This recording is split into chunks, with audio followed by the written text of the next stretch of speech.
What's up, everybody? Welcome to another episode of the Rideshare Hub. My name is Greg. Trying times. I hope more than anything you guys are being safe, being careful, and taking care of yourself and your families. This too shall pass. It is a nutty time. I don't think any of us saw this when the new year was starting. I really did not anticipate this. But what I'm talking to you guys about today is how much you guys can get from this bill that was recently passed. If you haven't heard yet, there's a massive mega $2 trillion bill passed. It's got some incredible benefits for us as gig economy workers, so I wanted to talk about that and really just give you the nitty-gritty details on how much money you're going to make from this. So before we get going, I actually wanted to talk to you guys about Instacart. Instacart is booming right now. One of the rare things that is. They're seeing a massive increase in demand for delivery drivers, grocery drivers. I have personally never done a grocery delivery service, but I did drive Postmates for a while, and every now and then I would get a pickup where I would just do grocery, and I would go to a local grocery store. And it usually wasn't a huge order, but, it'd be like 5 to 10 items that I would just, go. I'm terrible at grocery shopping, so I was literally just going up to every employee and being like, hey, where's mayonnaise? Hey, where's this? Where's that? I can never find anything. So I made it real simple and was just like, I'm just going to ask them.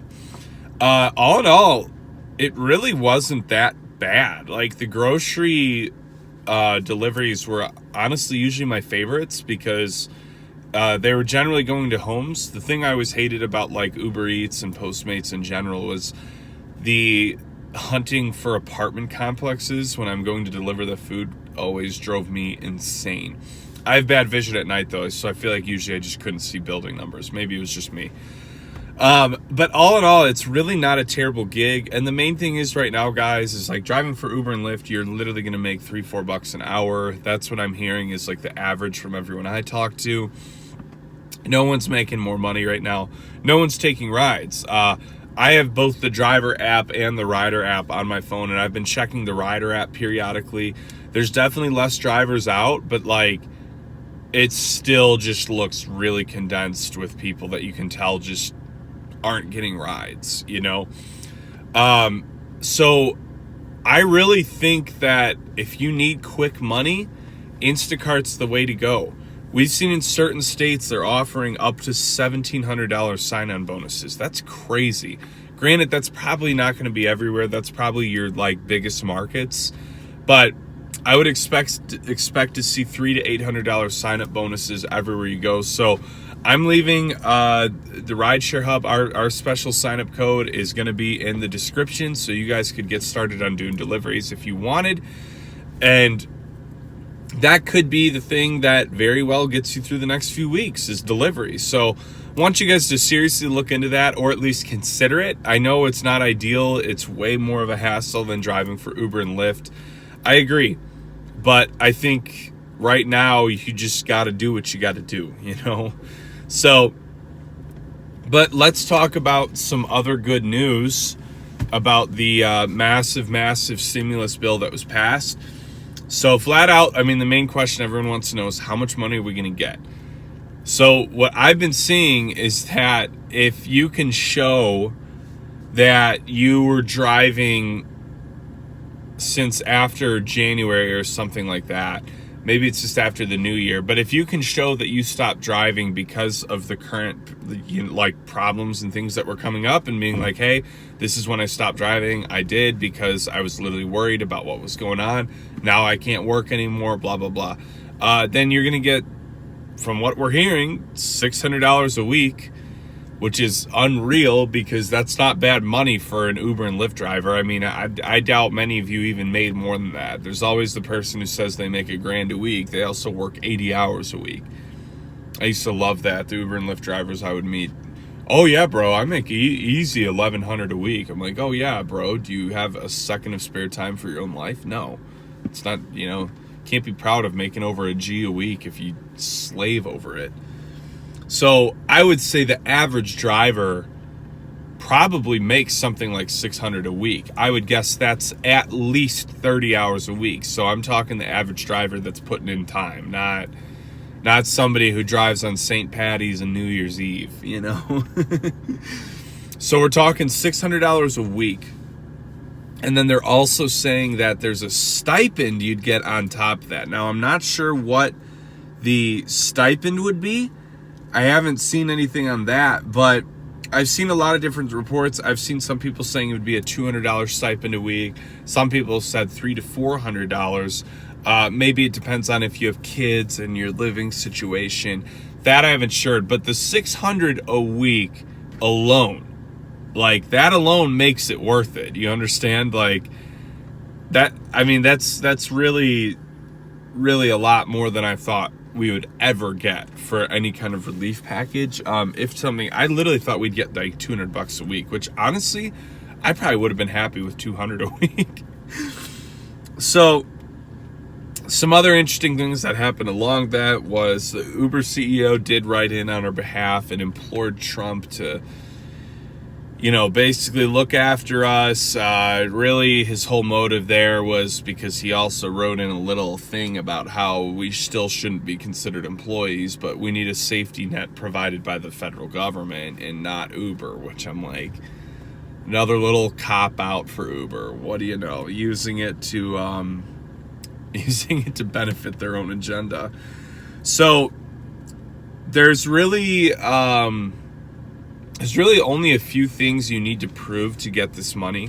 So the biggest thing is you need to be able to prove that you stopped driving because of current conditions and that you are unable to work because of current conditions and where the world's at right now.